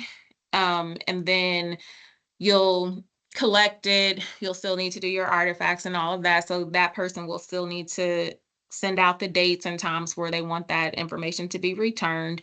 So once you select your date and time, they will also need to kind of send out that communication, that internal communication that says, this is when we're going to do FAM, and this is when your date and time, this is when I need for you to have all of your information back to me. If you are the lead, or if you're going to serve in that capacity, and after today, you still have questions, and Sonia's going to go over kind of the next part for like the actual meeting. If you still have questions, there's space on our Sign Up Geniuses for you to sign up for a 30-minute consultation. This is not required. It is just in case you feel like, well, I still have like individual questions for my school. If you still feel like you need that after today's session and after you get the resources and everything, and you still feel like you need an individual session, you can sign up for a 30-minute virtual consultation, and those are available on the Sign Up Genius. Again, it's not required. It's just there for you to do it. And you don't have to sign up today. If you go through the resources and you feel like you're fine, that's okay. If you get closer to your FAMS and you feel like you're starting to feel overwhelmed and you have questions later on down the line, there are virtual consultations through April. So you don't have to sign up for them now. You can sign up closer to the date of your facilitation so that if you have questions later, you can do that at a later date. Don't feel like you have to do it right now. You'll need to send out your Google form to all the members of your MTSS leadership team and set a date for the form to be returned. If you sign up for self-facilitation, Sonia or I will send you an email with your Google form included so that you'll have that, and you'll receive all the resources that you need from us. So you'll receive kind of like your self-facilitation packet. And so all of these things will be included for you. So you won't have to create your own. You won't have to do any of that. We will send all these items to you so that you have what you need. You'll just need to send out the Google form so that your team has the Google form to complete, and then you need to set a date for them to return it to you. We typically say that the Google form needs to be returned at least 2 days prior to the facilitation date, so that you have an opportunity to look at the analytics page, so that you're prepared for that conversation and you're not looking at it blind or cold when you go into that conversation. So you have an idea of where there's consensus and where there's not consensus. Links to the artifacts. So this year, it is going to be a little bit different, at least for the schools that Sonia and I are facilitating. So I know there are some middle schools, Missy, I know you're one of them. So you can feel free to use this. I know that, I'm clicking like it's my screen. Sonia, will you click on that one pager for me? So this is a little bit different than we did last year. So last year, when we set up your folders, you have the 6 folders: leadership, building capacity, and all that. You had 6 folders that you had to upload your documents. This year, to make it easier for you and to make it easier for us, you have a 1-pager. Each component lists the items of FAM, and then there's an evidence space. In the evidence space, you can link your documents that fit with that component. You just need to make sure that when you are linking your documents here, that you open up the permission so that we're able to see it. In the other space, if you have documents that are not listed here, you can link other documents in that space. You do not need to link a document to every single item that is on this bulleted list. You can link your leadership team meeting. If it's a running agenda, that's fine. If you want to link an agenda, one agenda, a sample, that's fine too. Don't feel like you need to put an exhaustive list here.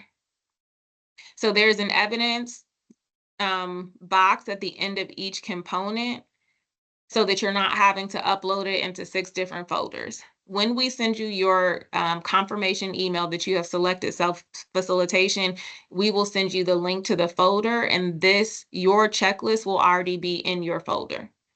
So you won't have to recreate this or anything. You will open your folder and your copy will already be inserted in your folder. Okay.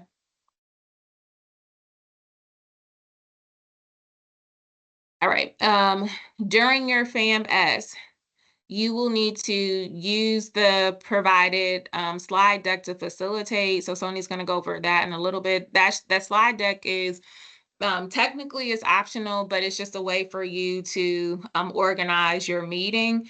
If you feel comfortable facilitating your FAM without the slide deck, that is completely up to you. You need to make sure that you're reviewing the artifacts for alignment with each item. And this goes back to what we were saying during the session. Don't just link items to get it over with. Make sure that what you're linking is appropriate for the items and for the component that you're linking. Make sure that you refer to the rubric. A lot of times we get into the session and people are rating themselves as not implementing or overrating themselves as optimizing because they are not familiar. They didn't look at the rubric when they answered the Google form. The rubric is linked in the Google form, but people will still fill it out without ever looking at the rubric. So please make sure that during the meeting that you are referring back to the rubric, especially in areas where there is no consensus. And then as the lead facilitator, that you are gently bringing people to consensus. And remember, you don't want to impose your opinion onto the team, but that you want to gently bring the team to a consensus response. Okay.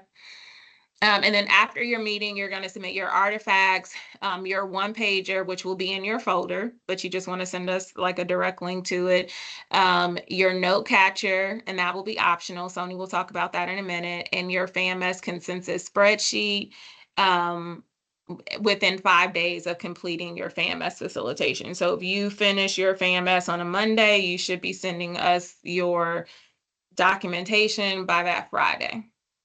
Okay.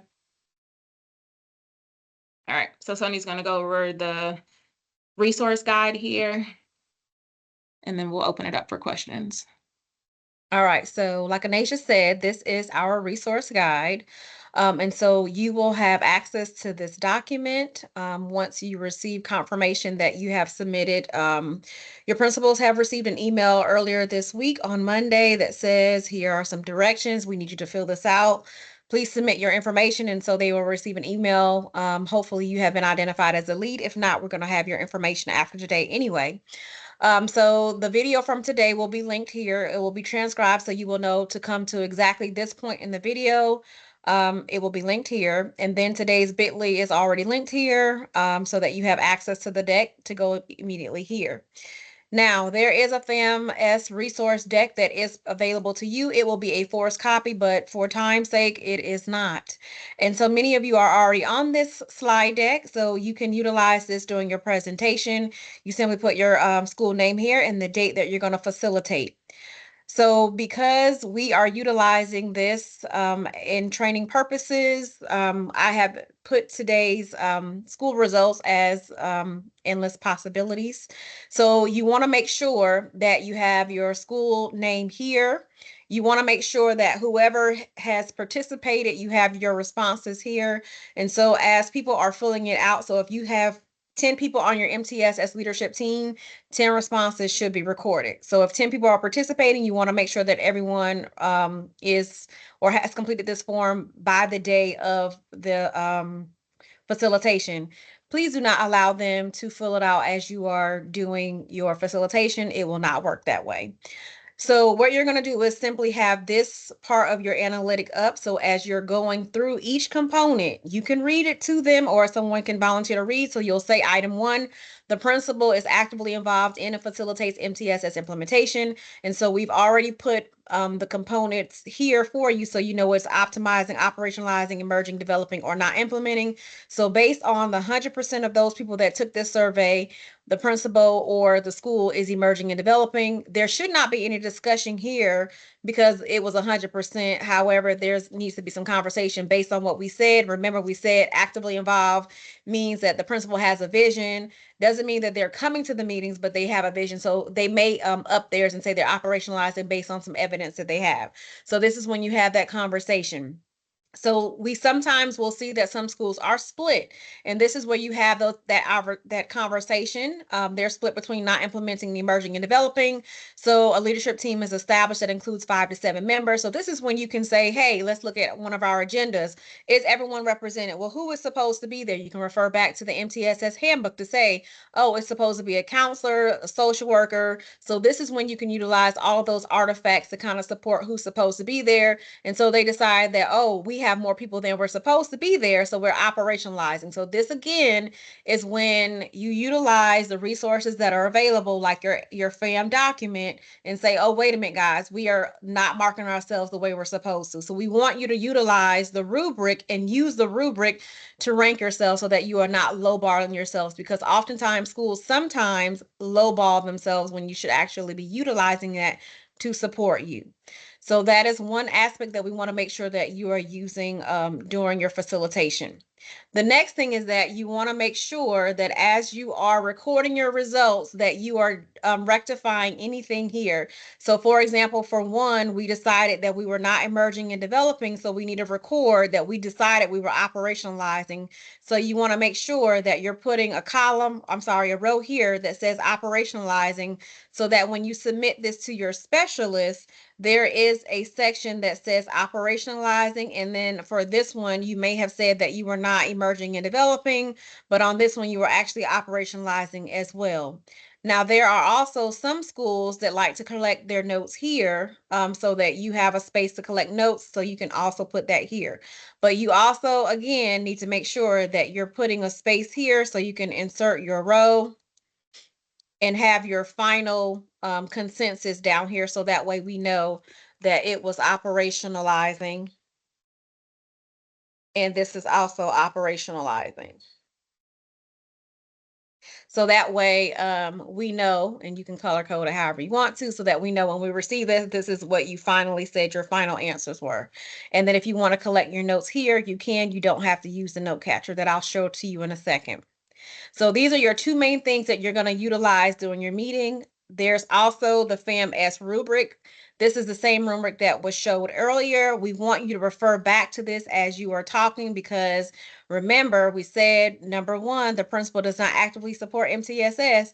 Remember, the person said no, but then actually you decided as a team they were, because they are doing some of these things that are some notes here and some references. So you want to reference this document to make sure that you are not lowballing yourselves, but you're actually giving yourself credit.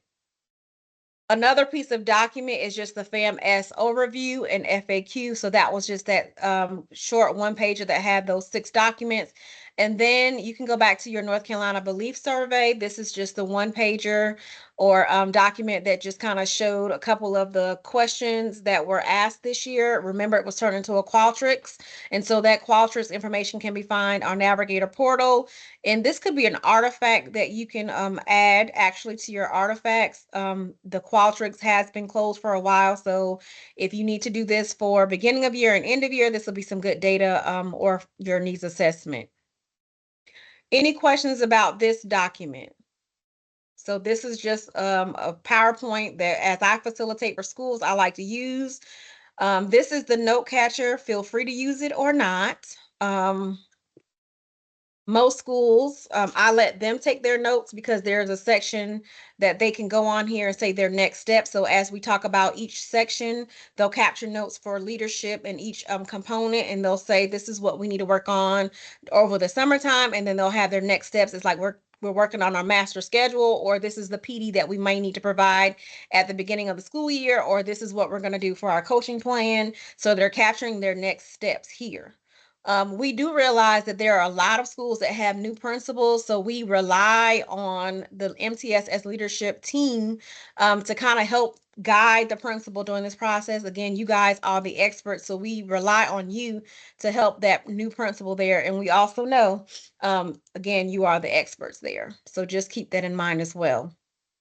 And then the last part is that you will have access to this Google form. It will be a forced copy right now. It is open.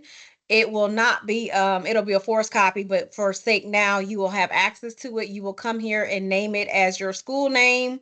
Again, it's the same thing because you want to see your responses here. Because this is going to be the part that you're going to show the analytics here, and then you can do your link to sheets, and that's how I got my spreadsheet here. So that way, as you are pulling up your information, you're able to share it to your team as you are facilitating your FAMS. So again, what I showed you on the PowerPoint is just what I took from that spreadsheet or that Google form that you'll have access to. So once this training is over, I will lock that form back and it will be a forced copy. Any questions about this document right here that you will have access to after today? Okay. All right, so we're going to go back. What's next? As Anasia said, discuss what your school facilitation plan is with your principal. They already received the email. They have access to our Sign Up Geniuses, so they know our dates for consultations and FAMS facilitation dates. Make sure that you are communicating with us, either Anasia or myself. Now, Anasia, Melissa shook her head the whole time, so I assume that you're going to go see Melissa, because she was shaking her head the whole time. I don't think she's my school. I think she's yours. You're going to schedule a consultation meeting if necessary. If you don't need us, it's okay. If you have questions, it's okay. Make sure you sign up. Shoot us an email if you don't need an entire 30 minutes. And then you want to make sure that you're scheduling your FAMS with the specialist if necessary. Folks, that we're trying to get this done before EOC start. Even though the document or the memo went out and it says May 31st, we don't want to be in your way. We know you have things to do. So our hope is to get this done the first week of May, possibly the last week in April, because we want to be out of your way. We know you have lots of things to do. Anasia has over 30 schools. I have over 64. So we want to get out of your way. So just tell us how we can support you.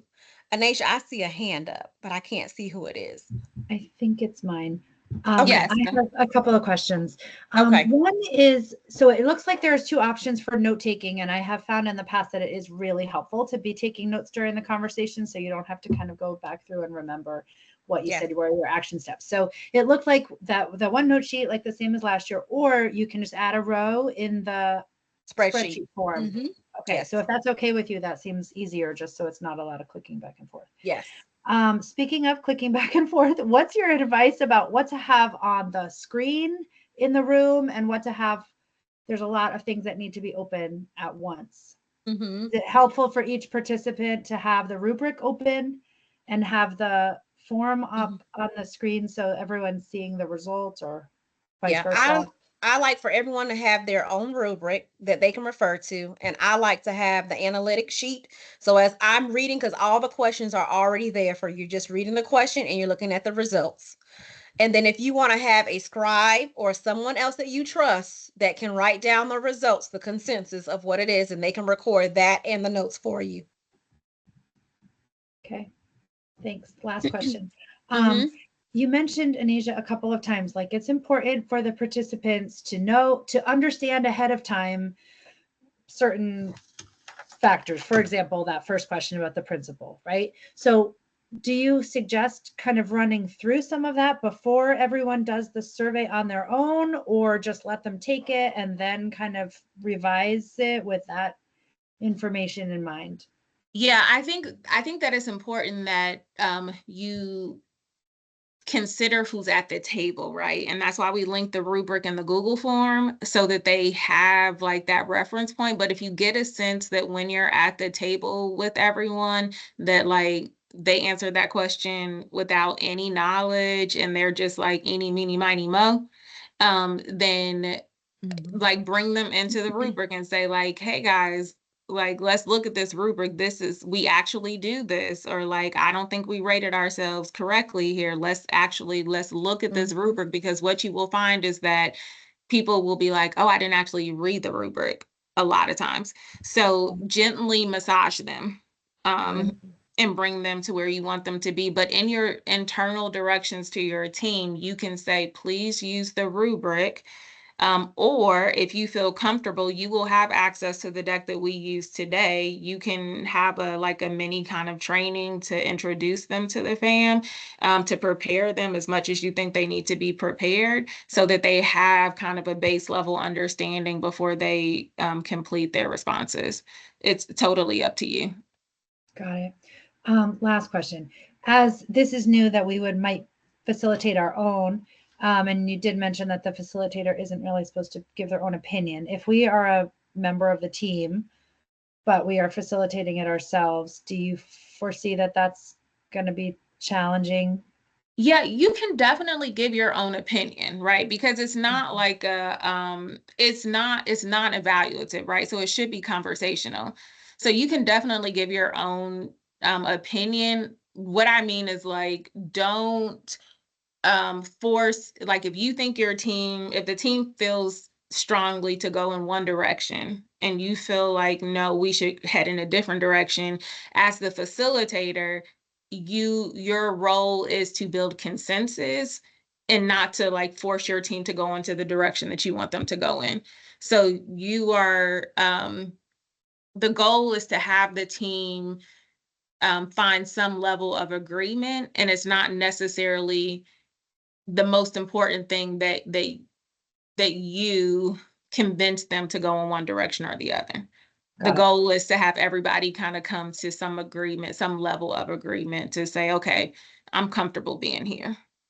And sometimes it's not that people are like convinced, it's just that people are just like, okay, I can live with that. Mm-hmm. Got it. Thank you.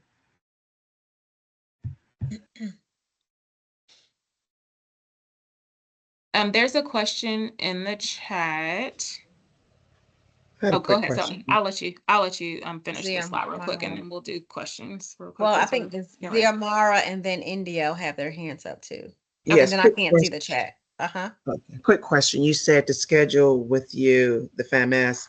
Do we do that from the information that was provided to principals, or do we do that through another, link or email? What was provided to the principal, but if you were with me, if you're one of mine, you also received you were on that same email that I sent to the principal. So you have that same information that they have. You just need to get with them and decide how y'all are going to do it. Okay, thank you. Same for mine too. And so my question was, if you guys are going to facilitate this FAMS meeting, are you going to, all the stuff that you just talked about, you're going to send us the Google link and all that, you're going to send us all that information to then send out?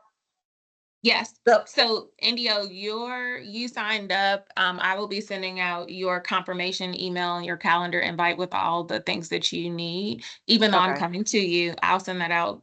It'll go out on Friday. Okay. So everything will be in there and I'll know what I need to do from there. Correct. Oh, perfect. Okay. Thank you. And what was the question in the chat before I go on to the next thing? The question in the chat was, can we assign team members to link artifacts, or does the facilitator have to link all of the artifacts? I would suggest whoever is the keeper of that information link their own artifacts. Yep. We Share are not that back with- micromanaging. Yeah, we are not micromanaging that. You have the ability to share it with whoever you need to share it with. Yep. Okay. All right. For sake of time, because I did not refresh, let me go to attendance. For sake of time, there's an attendance link here because we want to make sure that you get your attendance for the 2 hours that you were here. So please make sure you fill out the attendance and the feedback. Anasia and I will be here. So if you are good to go and you have no questions, please have a great day. If you're kind of yellow, you need to proceed with caution, but feel free to schedule a meeting with us. Please do that. But if you are red and you have some misconceptions, stick around and we'll answer any clarifying questions. But I'm going to put this attendance back up. So thank you for coming. We are so glad that you made it. If you have any questions, feel free to schedule a meeting with us, but we'll stick around. Have a great day. Don't get blown away, even though it's not windy. Missy, if you want to stay on, you're welcome, Ryan. Missy, if you want to stay on, I have a outside comment for you. Hi, Ryan. Yay. Happy belated birthday, Anasia. Thank you. You're welcome. I think that's the one who was shaking her head the whole time. Anasia. Yeah, So you it's might Missy. not want to talk to her because she was like, "No, I'm not doing it." I am not facilitating MS by myself. Definitely want you to come to facilitate with me. Okay. Yes, definitely. Anasia, did you see my message in there? I did. I'm just reading it. Yeah. Okay. Yes. And I'm filling out the form now. I won't fill out the date until I talk to Miss Brooks tomorrow. Yep. And y'all have time, so don't Okay. feel like you need to rush. Y'all have plenty of time. Okay, thank you. I'll see you later. Bye.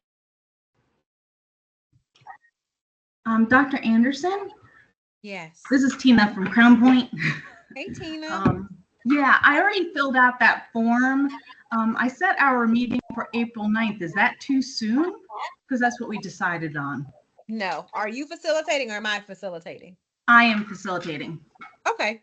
Did you want to consult? You want to have a consultation or are you good to go? No, my only question was just about the date because we had already set that up and we already went over some of the FAMS today at our meeting. Nope, I think you're fine. April 9th Okay. is fine because we're starting really like next week anyway. So I think that's good. Okay, thanks. Yeah. Let me know if you need anything. Okay. Okay. Have a good day. Bye-bye. Tasha, you can't complete the attendance? Are you signing your CMS account? It's not working. It should be open if you're in your Google. If you just type in the bit.ly, I tried to do it off my phone and it wouldn't let me, but once I typed in the bit.ly, it let me go right to it.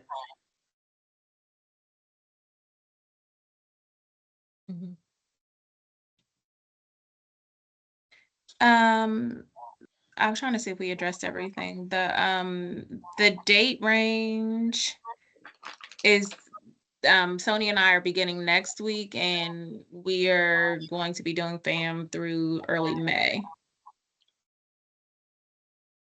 That sounds awful for you. It is awful. The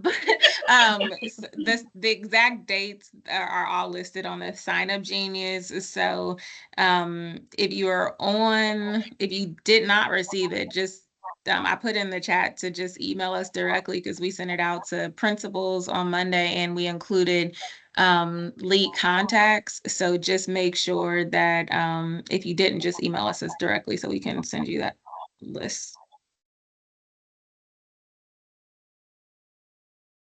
If you signed up to self-facilitate on the Sign Up Genius, you won't sign up on the Sign Up Genius, but on the spreadsheet that your principals complete to tell us if they're self-facilitating or you want us to come out to you, there is space for them to put the date and the time of the self-facilitation.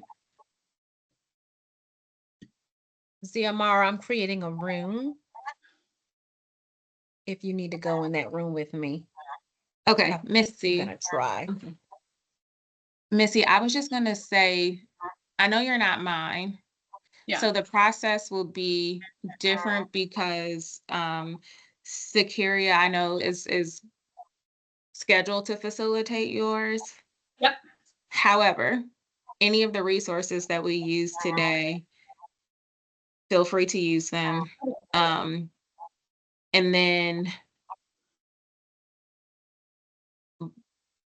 yes, anything that was provided here today is available for you to use. Awesome. Thank you. Yeah.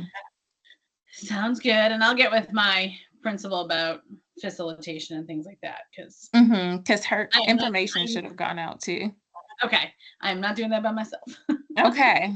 You let me know if you need anything. You know, I'm always here for you. But I know. you're I not do have- technically mine. I know. I do have a branching minds question, like random question. So their tiering in branching minds is just based on their iReady score. So if I have a student who's on tier 3, but all of their other data is saying tier 2, I just select that they are tier 2 when I am like creating that like parent letter and things like that. Am I correct in that? Yes. Okay. Because you should be considering multiple data sources. Yeah, because it's also the opposite way. Girl in tier 3 who's now in the EC referral process because somehow she did better than most of our Math 1 students on iReady. So that's why you consider multiple data points. That's why. Yeah, it's a mystery. Problem solving process, right? Yeah. All righty. I will see you later. You ladies have a great day and thank you so much. You too. All right, Bye-bye. bye. Anyone else have questions? Tasha, are you good? Oh, I was gonna say Ziamara, I created a room, but okay. I don't see it. Yeah. Tasha, are you good? How do I Yeah, get I'm there? good. I'm opening Steve them. picked the date for us already. Okay, Should I we see see it. that date? Are you off self-facilitating? Or are you you want me to come to you? I'm gonna try to go in this room. Uh-oh, I sent her to a room. So Who, Tasha? Tasha is, yeah, so hold on. Because I think Tasha must be in room 3, but let me see Okay. if I can get her out. Oh, I can join her. Okay. But how do you join? Okay.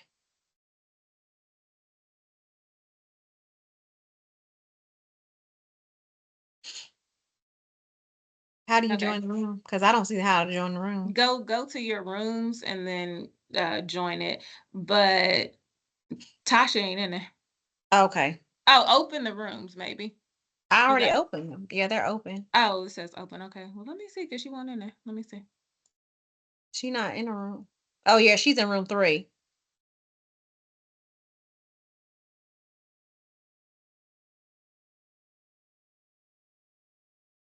She's in room 3.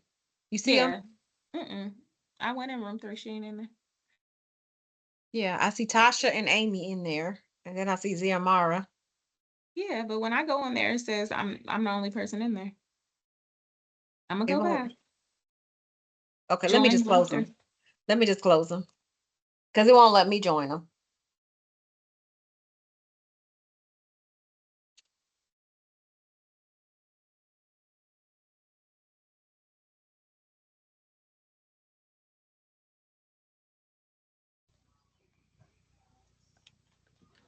We just gonna wait right here because I don't know what happened.